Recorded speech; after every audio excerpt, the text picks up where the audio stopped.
Hey yo, I'm Travis, this is Josh, this is the Wicked Bitter channel, and you're watching Dropping the Elbow, dude! Ooh, yeah, dig it. We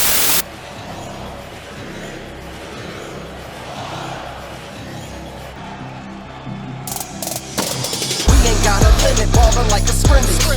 Pushing up and rented, and you know it's tennis. I'm just waiting on a call, cause we know you finished. Whole team about to get it like we want a pennant.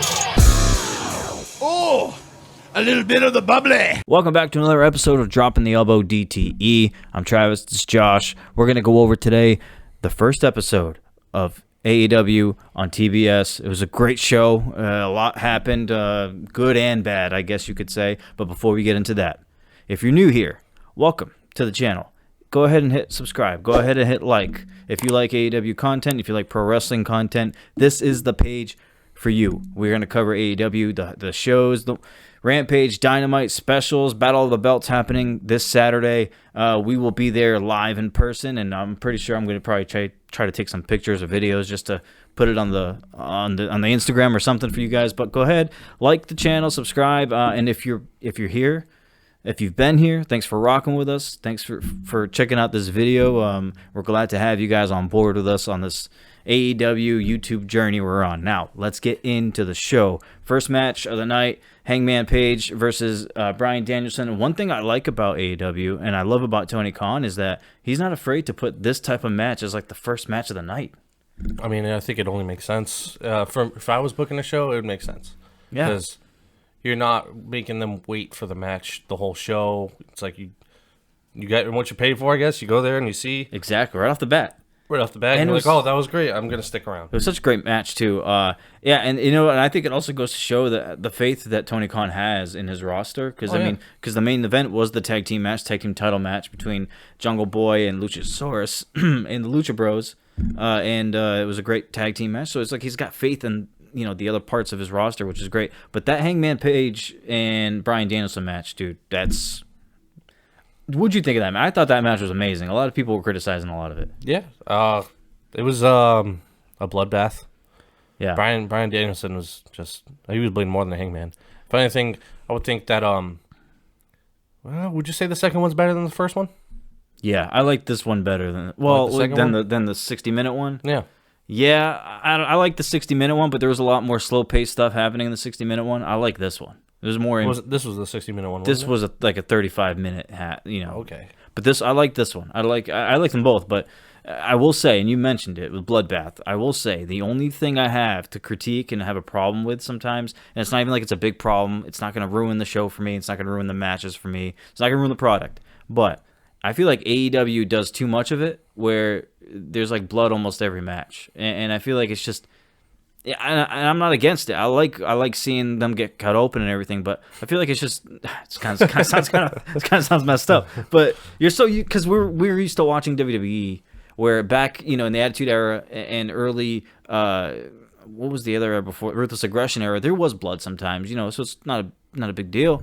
But we're so used to after that not watching another wrestling company that had blood all the time. We watch the WWE solely, and it's a little excessive. A little bit, like it's like bloodbaths all the time, and it's like, I mean, we don't need that every time. Yeah. And there's the other thing where like I'm starting to pick up now on the production side of things, where like when Hangman got thrown into the stairs, and then like the referee went to go check on him, which obviously at that point he was giving him the blade. Yep. And Bryan was getting back in the ring, and the camera stayed on Bryan. I was like, This is where he's getting. This is where he's cutting open, and it's like you could tell that now. You can kind of see when that's happening, and I mean, like I said, it's a small thing. It's not going to ruin any match for me. It's not going to ruin any show.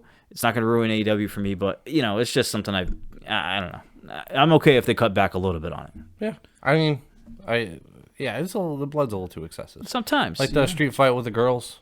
I actually didn't mind that one though, but yeah, I got you. It was a good one, but that was a lot of blood too. That was a lot of blood from like everybody basically. Yeah. But I mean, it's just almost every match is just happening a lot. I don't know. Anyway, great match. I think the right person won. Hangman should have won that match because now you got Hangman, who's now going to be a credible champion, right? He beat Bryan Danielson, who was undefeated twice. Yeah. He hasn't had a loss, so he gave him his loss, and You beat Bryan Danielson. I mean, that's like a legend. You know what I mean? And so now you've established Hangman as a legit guy. I want to say something too. They had judges for that match. Yeah. If this is WWE, that's going to the judges. Oh, for sure. There's no clean finish. No clean finish. It's going straight to the judges. And the judges probably would have been somebody who wasn't even a wrestler. You might have like a wrestler in there, then you might have someone else who's not a wrestler. Yeah. Like Pee Wee Herman or something. Or someone who's just like, why? Or like probably like what Harley Race as a judge or something. He hasn't wrestled in. Yeah, he doesn't know today's product. Yeah, but I mean that would definitely go into the judges if it was a For WWE sure. product. I actually thought it was going to. Yeah, And that's what they do. They're like, we're gonna put judges there, but try to get you. I honestly thought during the match I was like, oh, it's going to the judges. Why would they be there if it wasn't? Yeah, but I'm glad it didn't. Yeah. I'm glad it finished the way it was. And yes, a lot of people are saying that Hangman shouldn't have won that match. I think he should have. People complain all the time about WWE bringing in. It's the right thing to do. Yeah. Adam Page was AEW from day one, and Bryan Danielson just came in. Yeah. And he needs that. Does he really need that? That's what I was saying. It does more for Hangman than it would have done for Bryan. Bryan Danielson doesn't need that. And people complain all the time that WWE brings in these part-timer old guys, all that kind of stuff. AEW has now signed a few, not old guys, but older guys. See, but just because they're signing them doesn't mean they're tossing them into the title picture the whole time. They signed Punk. He hasn't even stepped foot in a AEW match. AEW opportunity title match. No, they did the right thing. I mean, you're trying to Rowan. establish new stars in the future of your company. No one talks about Hangman being a pillar, but he's definitely he's an anchor. If he's not a pillar, he's gonna be holding down that show, that brand for a long time. So, moving on. Speaking of Punk, MJF and CM Punk's promo. We don't have to spend too much time on it, but you know what? In my opinion, I like that they're dragging this rivalry out a little bit because it gives us more time to get these type of promos. I mean, how bad? Like honestly, how bad do you want them to go at it right now? I want them to go at it right now, but they haven't even laid a hand on each other yet. That's true. That is true. Solely because MJF runs away, and it makes it even better that he's blaming CM Punk for running away. And I like what happened where he was facing Sean Dean, and he's an AEW contracted wrestler. Yeah. He doesn't do too much. I wouldn't classify him as somebody who loses all the time, but he definitely doesn't win all the time. Oh, but he does his matches on Dark. He's great. Yeah, he's great. But the thing is, though, people complain that that AEW has said that they don't do these DQ finishes and all that kind of stuff. It's okay if you do it here and there. Like, I'm not trying to stick up for them and say they never do anything wrong. I'm just saying, if you spread it out and you do it here and there, it like a surprise roll up here and there for a win. Like, it's not that bad. Like, DQs are gonna happen in pro wrestling. I think it did make sense. It was cool. It was because now it gives MJF the loss technically. You know what I mean? Yeah. And I don't know. I think it was a cool thing to do. That's definitely what CM Punk was aiming for. Yeah. You could tell he thought about it too. That he meant to do that. He looked at MJF, then he looked at Sean Dean, then he looked at Sean Dean again. He was like, "Well, you're gonna get the loss." Yeah. Well, you're gonna get the exactly. So then he GTS the captain. Yeah, the Sean captain. Dean. But I mean, I thought it was cool. These promos are fire between MJF and Punk. I died when CM Punk said what he did to MJF. Oh when my he was just God. Like, if you think the grass is green on the other side, go ahead and main event Mania number 4 on the buy one get one extravaganza and then get released. Man, I loved that. By the way, I don't think MJF is going even anywhere near I don't think WWE. So He's teasing it a lot, but I mean, his character is not going to be the same if he goes there. If anything at all, definitely not. Like, he gets away with a lot more. Yeah, he's not getting away with anything in WWE. But it's cool to know that MJF listens to all the rumors. I guess because there's plenty of rumors that are like, oh, is MJF going or something like that? Yeah, and he brought it up that show. Yeah, he doesn't mind teasing stuff from that. Let's get into Jade and Ruby Soho TBS title, man. I mean, this was. I'm not gonna lie. This match was a train wreck. I did not like this match at all. It was. I just didn't like it the whole time because the whole tournament, you just knew who was going to win the championship. Yeah, I mean, kind of had a feeling it was Jade, and I think it was right still giving it to her. I don't mind Jade being the champion. I like her being the champion. I actually like Jade. She just needs a lot more work in the ring. And watching Dynamite this week, it was obvious. I mean, Ruby. Any good part of that match, Ruby carried it. Before you go any further, you say she needs a lot more work in the ring, right? For everyone who says, "Oh, maybe you should go wrestle," then that's not the point. It's not our profession. We don't do it for fun. We don't do it for our job. You don't have to be a pro wrestler. Yeah, if we if we watch a movie and it's bad, we're gonna say it's bad. Yeah. We're gonna be like, oh, go direct your own movie. Like, no, you go it's jump not, out of a plane and Mission Impossible. It's bro. not like that. We're seeing the product that's in front of our eyes, and we notice that there's some things that could be worked on. We're not saying she's horrible, but there's definitely some room for improvement. There's for sure with her, and I like her. I mean, she's got the physique, obviously. I mean, if it helps, she can kick my ass. Oh, she can knock my head She off. can run circles around me in the ring. Dude. Like, yeah, that bicycle kick is the best thing she's got. Yeah. I mean, that thing is freaking powerful. Maybe she can add a military press in there. A military press would be cool for her. Yeah. Turn it into a power slam kind of thing. Oh, shoot. She's definitely got the stature and the presence and the charisma to do it. Mm-hmm. And I honestly wouldn't be mad if she lost Smart Mark as a manager. I'm not crazy about him. He's okay. Yeah. But either way, I think Jade was the right person to win. I like her as champ, but she does need a lot more work. Makes sense, though. Let's get into the main event. I know we're skipping. We're not going to cover every single little thing that happened on the show. We're going to go to the main big points.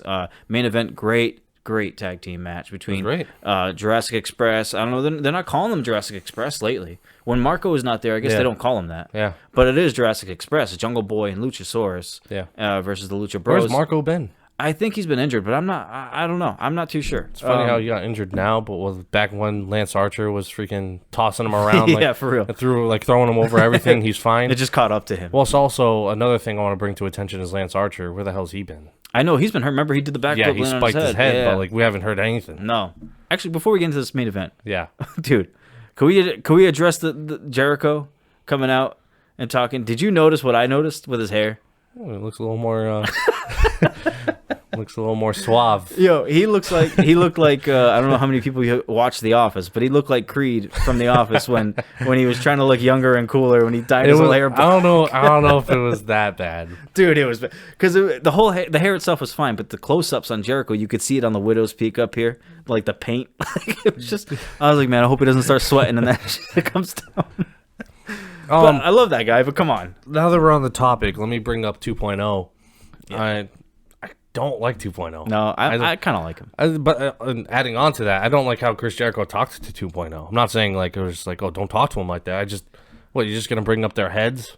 Like, he does stupid shit like that sometimes. Jericho does do that sometimes. Yeah, like, you got a square head, and everyone's going to be like, oh, like, he's got a square head. I feel like he does it so that he can get the crowd to chant something that they normally wouldn't chant. Yeah. Like pinhead, square head. Yeah. And of course, the crowd's going to eat it up. I mean, if I was there, I'd be like, pinhead, pin. But I mean, it is kind of stupid. I guess it's just classic Jericho. Yeah. I guess. Yeah. I don't know. I do like where this is heading, though. You know, it's kind of heading towards Eddie Kingston and Jericho, which is, I'm here for that. Yeah.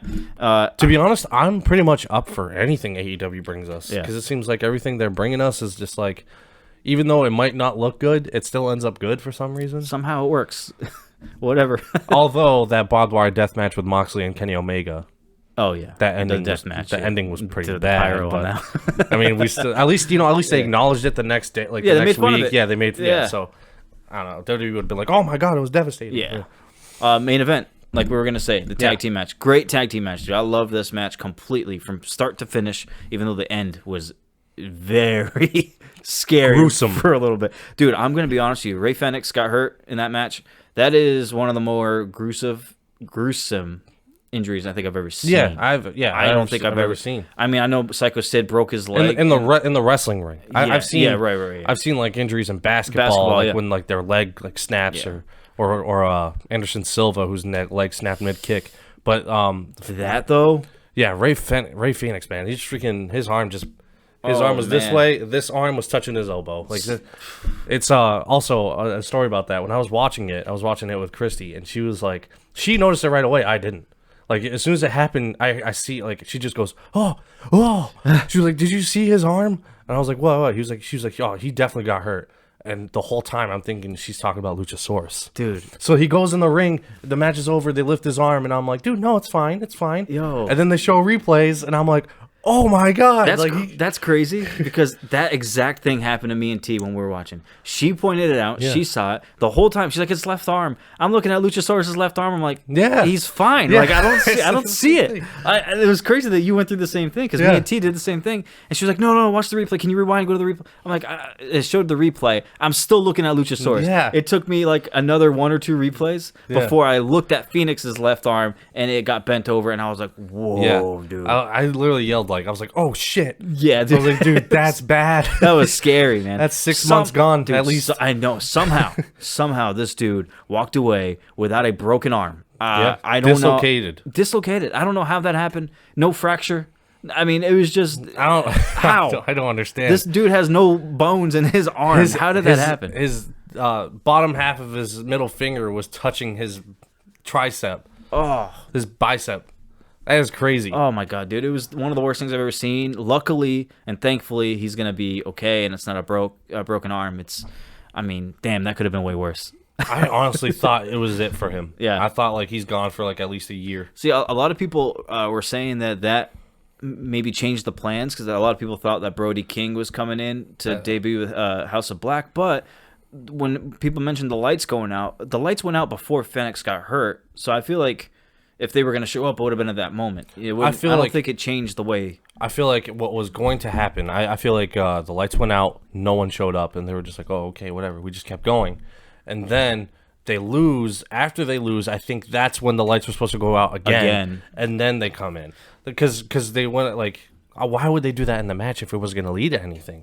Well, I think it's more, to me, the way I was thinking about it was kind of like a tease. Like, do you remember in WWE when Finn Balor was wrestling and the lights kind of went out and he was just like, what is that? Yeah. And nothing happened. But then like a week later, it was that whole thing was just a tease to set up for the Fiend to show up. It might I was be thinking that. It was maybe something like that. It might be that because at the end of the show, you saw that Black was in the seats, watching down on them. That was a really weird ending to.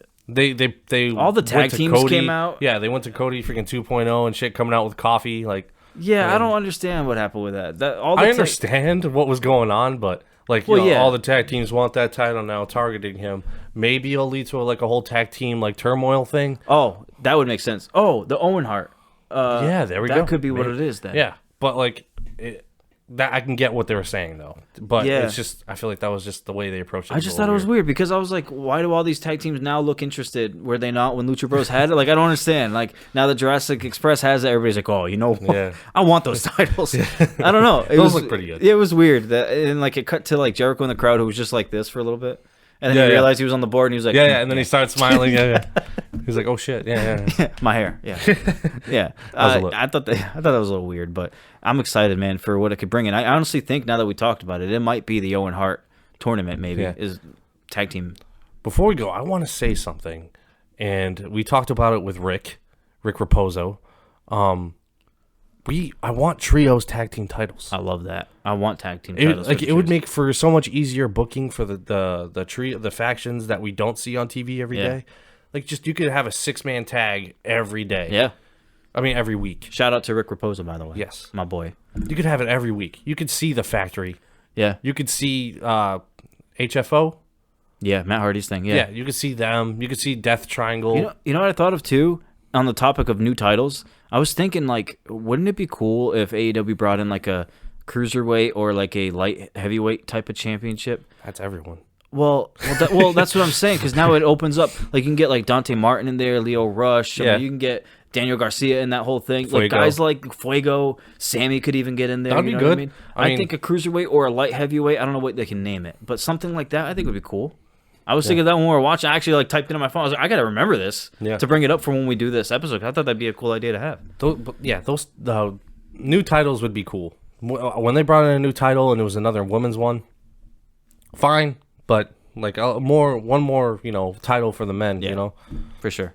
Let's wrap it up here. It was overall great show. I actually read that they broke 1 million viewers over. It was like 1 million viewers. So I mean, hey, I'm okay with it. At this point, I'm not looking at AEW as competing with WWE. I don't care. I honestly don't care about. I don't care the ratings. I don't care at all. As long as I'm enjoying, a product for once. I mean, that's all I want to see. I'm happy with AEW. I don't really watch WWE that much anymore. I checked out day one. I probably could have passed on that. Let me tell you looking something. back at it now. But. Let me tell you something. Go ahead, brother. Lay it down, Mean Gene. I am all in with AEW, dude. Dude, I haven't watched WWE in months. It could be a year. I have not. I watched 30 minutes of Raw one day, and they were like, The Miz and Maurice against Edge and Beth. Which would be cool, though. It would be cool, but then after that, I was like, All right. That's it. Yeah. I mean, I'm not I turning checked it out off. day one because it's a new pay-per-view, and I was like, I want to check out their new first-time pay-per-view. And then Brock Lesnar wins. Yeah, I was And then like, you go back to AEW. Oh yeah, I was like, I could have passed on this. I didn't know it was gonna be like this. I don't know. I love a lot of people over there, wrestlers, but it's not enough for me to watch, man. I just can't get into it anymore. It's just, and then seeing Brock win again, and Yep. I like Brock, but it's like, come on, like I saw a picture. It was like 2002, Brock Lesnar wins championship. 2022, Brock Lesnar wins championship. yeah, man. It's like you've been doing the same thing for 20 years, dude. I mean, there's a problem here. Yeah. So I mean, it's whatever. AEW to me is the one to watch, and we're going to Battle of the Belts Tomorrow, Charlotte. January 8th, Charlotte Bojangles Coliseum. Yes, I don't know how many of you who are subscribed or are watching are actually going to that show if you're here in Charlotte, but if you are and you see us, come say hi. It'd be cool. If not, we'll do an episode to cover it. I hope it's a great one. There's only been 2 matches announced, so I hope it's good at least. But yeah, before we go, we just got to make sure all of you know this.